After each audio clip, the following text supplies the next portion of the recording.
Hallelujah. Amen. Praise, praise. Hallelujah. Palapakan natin ang Panginoon. Yan na yun. Hallelujah. Praise God, praise God. Hallelujah. So, magandang hapon po. Good afternoon to everybody. Isang malamig at malalim na snow sa bawat isa. Amen. So, today we are excited because this is the last Sunday of the month of November. December na po. Yes, December na. December na next week. Whether we like it or not, it's December. Amen. Nakapag-Christmas shopping na ba kayo? Not really. Ha? Walang pag-shopping. Oh, hintayin natin si Lord. The Lord will give the shopping, paano tawag doon? Pera. Amen. Sige po, let us pray. Let us pray. Hallelujah. We give you praise and we give you honor, O God. We thank you for this afternoon, O Lord. You have brought us in this place and we thank you for the safe travel for each and every one of us. Even though the snow is so thick outside, we thank you because you have brought us into safety in this church. And Father, as we hear your word, we pray, O Lord, that you cleanse us with your holy blood. We pray, O God, that you open up the floodgates of heaven. Like what we just sang, O God, the Holy Spirit is welcome in this place. Move in this place, Holy Spirit. And we pray that the love of Jesus will be manifested in this place. We pray, O God, that you strip off any extra baggages, O God. Alisin po, Panginoon, anything that will hinder us. Remove anything that will hinder us in receiving the word that you have prepared for this afternoon. And Father, hide me from the shadow of your cross and let the name of Jesus Christ be lifted up in this place and not your servant for this afternoon.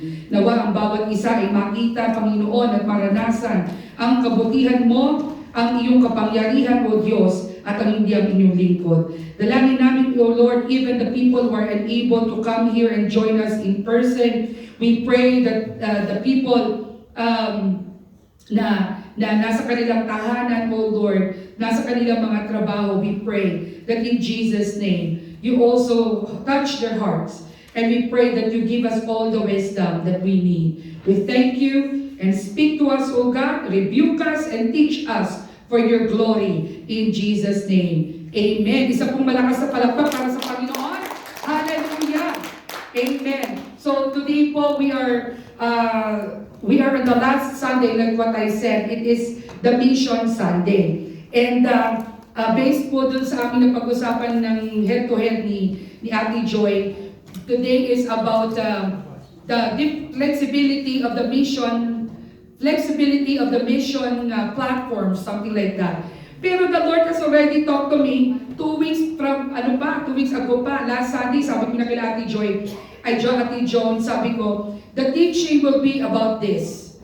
And then the Lord still led me, I have that topic and then at the same time, in the end, makikita ninyo, papasok pa rin. Bakit yung pa rin ang binigay ng Lord sa akin nung 2 Sundays ago? Bakit nga ba yun? Parang ang layo-layo naman, Lord. Pero dinala pa rin ako ng Lord.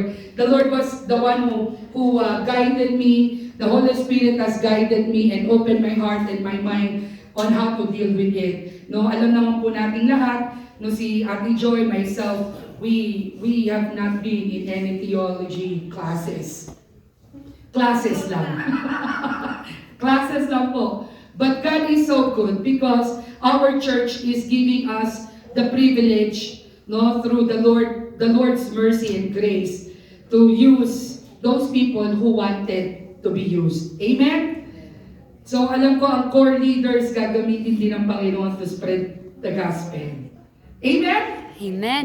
Parang hindi lang kami dalawa ni Ate Joy ang nakikita nyo or even si Pastor. Tatlo lang kami, meron pang iba na gagamitin ng Panginoon. Amen? Hallelujah! So today, our topic is, sabay-sabay tayo, 1, 2, 3. Be on your guard. Ay, wala na. Pinasok na kayo. Pag sinabi natin, be on guard, di ba dapat soldier tayo eh? 1, 2, 3. Be on your guard. There you go. Kasi di ba, pag C18 talaga, ano ba noon? COCC? Di ba in high school, when you're a soldier, You do not say, yes, sir.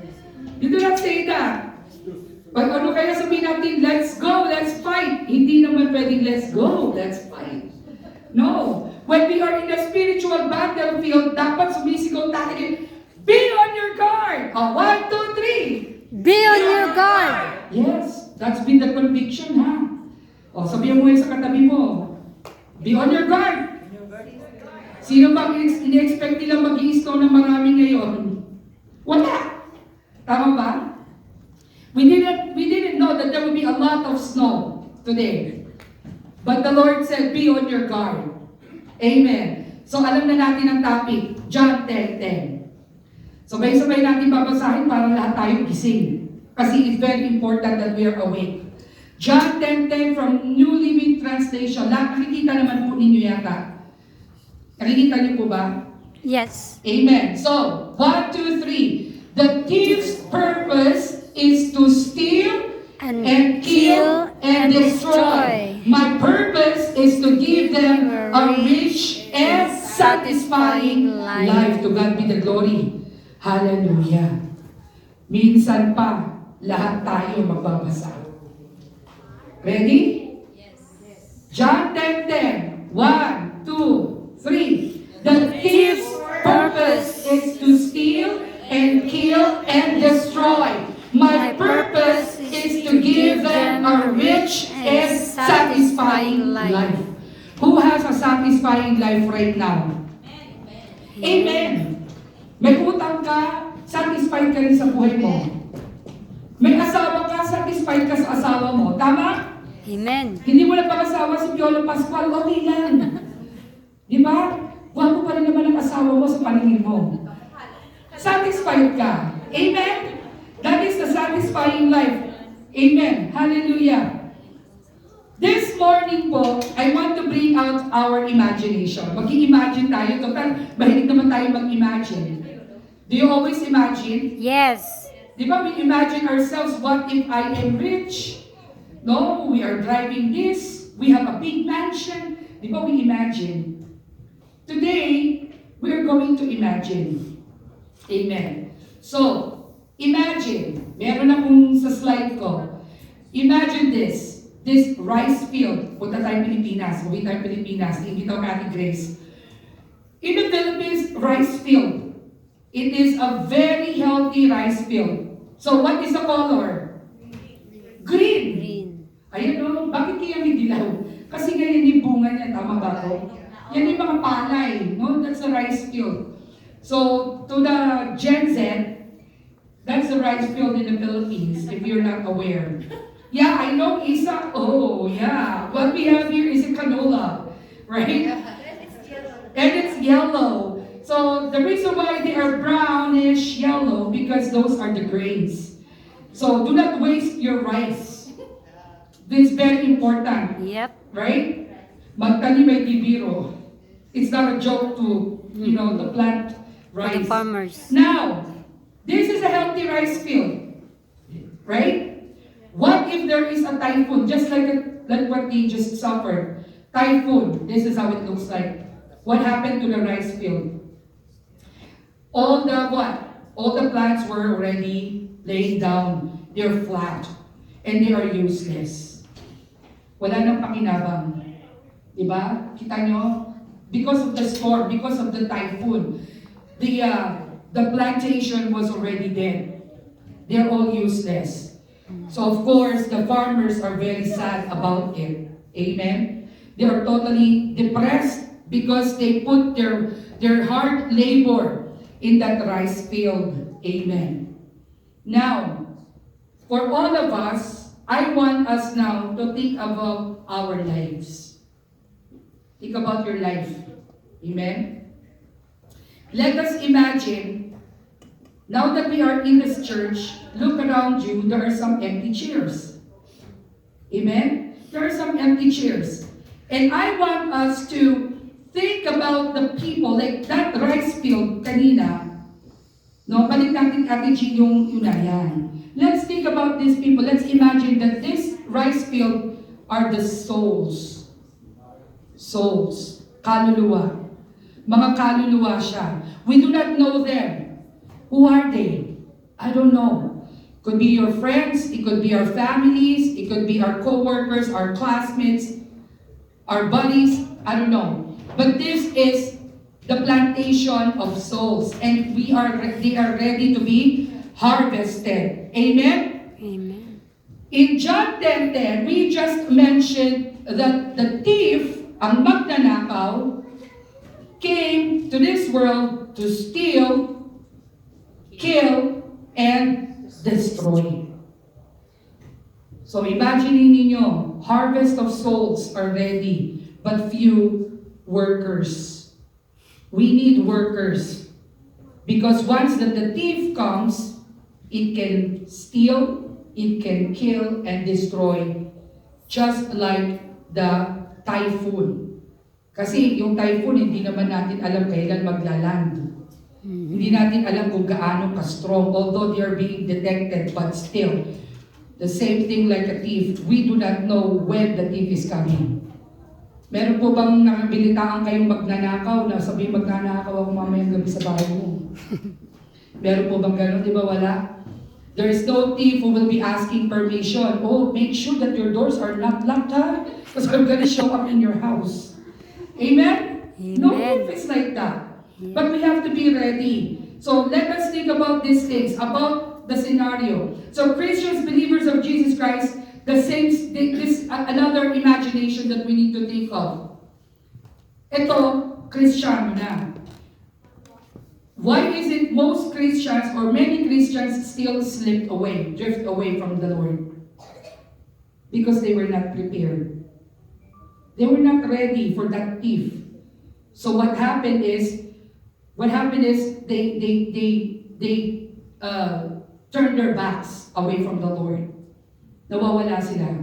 So we keep on praying for these people. We pray for our church members who seldom comes to church. Maybe because of their work, maybe because of their family problems, etc., etc.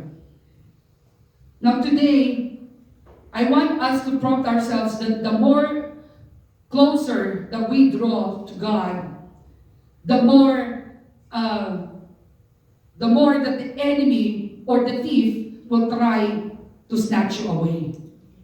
Nakukuha yung ibig ko sabihin? No, naging English lang ako kasi ni Jensen. No? But it is how it is. The more you pray, the more that you feel sleepy. Am I right? The more you come to church, the more you feel sleepy. Sabi ko nga, inaanto kayo sa boses ko. That's the enemy. That is the thief. You do not know when it's gonna happen. Amen? So now, the thief will come. What is he gonna steal? Alam niyo ba kung sino yung thief? Any idea? Any idea itong mga Jensen? Any idea? Who is the thief? Satan! Praise the Lord. Kilala nila kung sino yun. Namit mo na? Namit mo na? Oo. No? Ginigising ko na kayo ha. Namit nyo na yan. Hindi nyo lang nakikita. Yeah. Namit nyo na yan. Bago sabihin, hindi nyo pa namit ang Satan. Namit nyo na. But of course, Satan will not show himself to you. But once that you fall into sin, Satan is there. Amen? Now, the thief will come to distill the joy of our salvation. Amen? You are saved. You believe the Lord Jesus Christ died for you because of your sins, and you are so happy. Finally, I get reconnected to God. I'm able to say, I love you, Lord. Now, the enemy or the thief will steal that joy.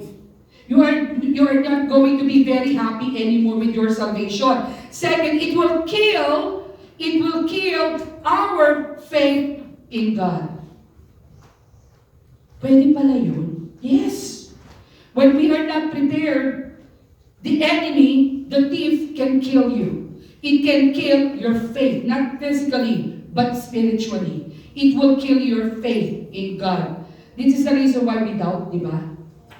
And the third one, the enemy or the thief can destroy our relationship with God and with one another. Amen. Hallelujah. Can you still follow? Amen. If we, the stewards of the Lord Jesus, are not prepared, we will not be able to do the mission of God. Amen?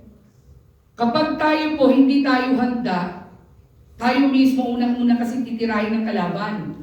It is us first that the enemy will try to strike you down. And once that you are stricken by that thing, then you won't be able to do what the Lord is telling you to do. Do you get me, church? Andiyan pa ba kayo? Tingnan mo ang katabi mo kung gising pa. Baka inaagaw na. Si Ivy tulog daw. Amen. No, we may also lose the joy of salvation, which results to becoming lukewarm. Alam niyo yung lukewarm? Yung, kasi if you are under a depression state, yung you don't want to do, you're not excited. For example, like Ate Joanne, di ba? She loves singing. All of a sudden, if she's not prepared, it can strike her down. Tapos, ayaw niya kumanta. She doesn't want to sing for the Lord anymore. I'm not going to go to church. That is an example of being lukewarm. Or, you're being asked to read the Bible, hindi, ikaw na lang. Mga simple lang to, pero totoo to. Nanlalamig. Di ba sa pagsasama ng mag-asawa, kahit anong sweet ng partner mo, kapag ikaw parang matabang ka, that is called lukewarm. Parang you were not like before. Ayan. The very first time, meron yung mga TikTok na ganyan na TikTok, di ba? They will be doing, yung first year of kinukuha niya yung, inaayos niya yung tsinelas ng asawa, nilalagay sa lagayan. Nung 5 years na silang mag-asawa, tinitignan na lang niya, tinatabi na, using the paa. Pero nung mga 25 years na silang mag-asawa, ginaganon niya. Nanlalamig. Lalo na ngayon, mga kapatid, winter time. You know, because of the weather that we have here, unfortunately, there are people I don't want to drive, I don't want to go out, I just want to be in my comfort zone. I just want to be relaxed in my house. Diba? May ganun eh. But if you are burning, you are in the refine, you have that refiner's fire, you have that ablaze faith in God. It doesn't matter. It doesn't matter. You still want to go and worship the Lord. Amen? Amen. Kaya palampakan natin ng Panginoon, nandito kayo. Hindi pa kayo nanlalamig. Hallelujah. Kasi pag nanlalamig ka na, anong ibig sabihin nun? Malapit ka na mamatay. Tama ba? Yes. Tama ba, nurse? Di ba? Pag nanlalamig ka na, ibig sabihin nun, ikaw ay malapit ng mamatay. Because the blood is no longer flowing regularly or normally. Yeah. The same thing with spiritual life. When your spiritual life is starting to be lukewarm, next one, you will be dying. And let's not wait for that one. Pagtuunan pa po natin ang pansin itong tatlo. The first one, restore the joy of your salvation. In Psalm chapter 51 verse 12, New Living Translation says here, restore to me the joy of your salvation and make me willing to obey you. And when you have the joy of your salvation, you are so happy that you know God has saved you from the fiery hell. You have that joy. Sino po ba dito yung hindi masaya kapag naliligtas? Mabalahaw ka lang sa snow, di ba umiiyak ka? Ano ba yan ito, Lord? Hindi nag-i-start ang car ko, Lord. Paano kaya ito? Di ba naiiyak ka? But once that you turn on your engine and you're so happy, we're amazed that your car started. Wow, praise the Lord. Kahit na po ganitong bahay, yung sasakyan, ganito lang. Nag-start, Lord, thank you. You are overwhelmed. You cry because tears of joy just comes out. The same thing po dito, when the psalmist, King David, he said there, kasi di ba, King David, he suffered a lot of mistakes in his life. But he believes that the salvation that he received from God, naniniwala siya na meron pa rin siya ibibigay sa kanya ang Lord. Amen? Kaya sabi niya, Lord, restore to me that joy of my salvation. Amen. Jesus promises abiding joy to those who keep His commandments. If we keep His commandments in our lives and we do this, that is written in John 15:10 and 11. Nilagay ko rin po yata yung verse. Next po na verse. Ayan. Yan po yung nakalagay dyan. Ang sabi niya, when you obey my commandments, you remain in my love, just as I obey my Father's commandments and remain in His love. I have told you these things so that you will be filled with my joy. Yes, your joy will overflow. Wow. Kaya pala ang Kristiyano, kahit na nagsasuffer ng maraming problema, hindi siya, they just don't easily give up. They will cry. Of course, that's human nature. But they don't give up. Because they believe that there is a silver lining. And the silver lining is that joy that overflows. Amen? Ang hirap-hirap ng buhay ko dito sa Canada, ayoko na! Uwi na lang ako sa Pilipinas. Hindi ba mas mahirap ang buhay sa Pilipinas? Tama ba ako? But if you're a Christian, you would say, I really don't want to do this anymore. And then all of a sudden, a Bible verse will pop up in your mind, and the Lord said, do not worry about anything. But in everything, by prayers and petitions with thanksgiving, present your request to God, and the peace of God, which transcends all understanding, will guard your heart and your mind in Christ Jesus. Kaya biglang, si Joy, ilan si Joy? Hindi sa ating Joy Ramos ha. Si Joy, di ba? Yung sa, ano ba pangalan ng movie na yun? Sa Pixar? Inside Out. Di ba? Grabe yun. Para siyang luka-luka. Kasi ganoon talaga pag masaya. Overflowing ang joy niya. Di ba may mga sumasayaw? Because the joy was there. Kaya tayo, kahit na mahirap ang buhay, masaya tayo. Nagagalak tayo. Why? Because we know that Christ is with us. Amen? Amen. Hallelujah. So, importante po yun na we have to always encounter the time that you received Jesus as your personal Savior. The very first time that you met your first love. Diba? Nung nagdi-date kayo ng asawa mo, the first time ever I saw your face. Ay, grabe! Kinikilig ka, ang saya-saya mo. Di ba ganun ang first love? Yeah. So ngayon, pag naisip mo yun, ganun din, it's the same thing when you first encounter Jesus. Kinikilig ka, excited ka. Oh, I'm so happy, I want to look nice kasi I have a date today. Sino date po? Si Lord. Magde-date kami ni Lord ngayon, Sunday. Kaya pansinin ninyo, lagi akong mukhang maganda, mukha lang. Kasi ganun yun like even though you are suffering from something, Christ should still come out from you. Kasi sabi nga, di ba, it is contagious. Bakit si Nay Maria, alam ko may problema to, bakit ganyan yung tsura niya? No, bakit parang ganda-ganda? Syempre, hindi po yan sa sabon, no? Hindi po yan kay Belo. But it is the joy that God has given me. Amen? Meron po ba kayong joy? Tingnan niyo yung mukha ng mga kasama niyo. May joy ba kayo nakikita dyan? Nakikita ko ng mga masasaya kayo. Amen? Hallelujah. But that's how it is. If the commandments of God, if the instructions of the Lord, you have the promises of God in your heart, it will abound. The joy will abound. It will overflow. Amen? Amen. Hallelujah. And the second one, revive your faith. Kung mapapansin ninyo, 3 R's siya. And all of them are the opposite. Yung una, still. So syempre, pag ninanakawan ka, ang gagawin ng Lord, i-restore niya yan. Tama? Kaya kapag ikay nagkasakit, laging prayer natin, Lord, restore the strength. Diba? Lord, para kay Job, nawalan ng marami, and then i-restore ng Lord. Yung second natin, kill your faith. Kaya sabi naman dito, we have to revive our faith in God. Kanina, sabi ko, when you are starting to be nanlalamig, what will happen? You die. Sa hospital, when you are starting to have that, malapit ka lang biglang nag-ting, straight line, what will the staff do? Cold blue. Tama ba ako, cold blue? Cold blue. O hindi yung ice ka na blue?